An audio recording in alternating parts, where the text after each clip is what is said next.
Red Flags of Emotional Repression Part 64, Shadowboxing. My good friend Dan recently did a video on the 2 types of virtue signaling, pretending like you're good to hide anger, and pretending like you're strong to hide hurt and vulnerability.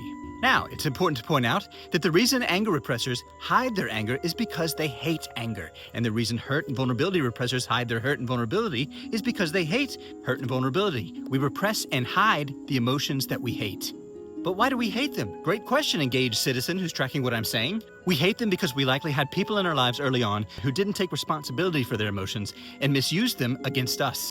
For example, a little girl whose father periodically bursted into rages which hurt and scared her will likely learn to repress her anger. I'm never going to be like that or do that to other people, she solemnly swears, and thus half of herself, her anger, gets repressed, buried, and hated down into her unconscious body.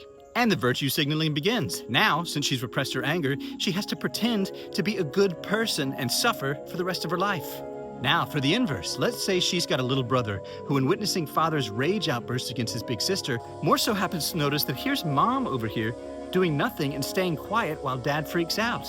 She's too hurt, scared, and vulnerable to protect or stand up for us, and he pledges, I'm never going to be like that. Thus, the repression of hurt and vulnerable emotions commences, along with its resultant, I have to be strong, virtue signaling, which will plague him for the rest of his life.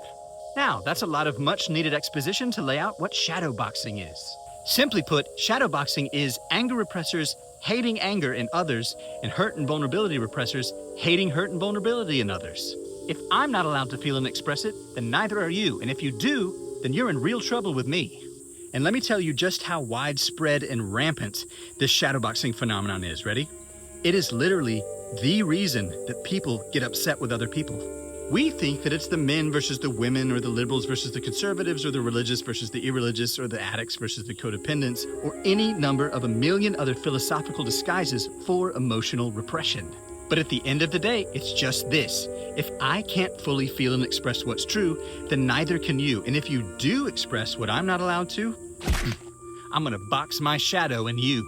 But here's the good news. If and when we resolve our emotional repression and become able to fully feel and express what's true, the fight's over. We cease boxing because now that I can be me, I don't really mind what you do or don't do, say or don't say, feel or don't feel.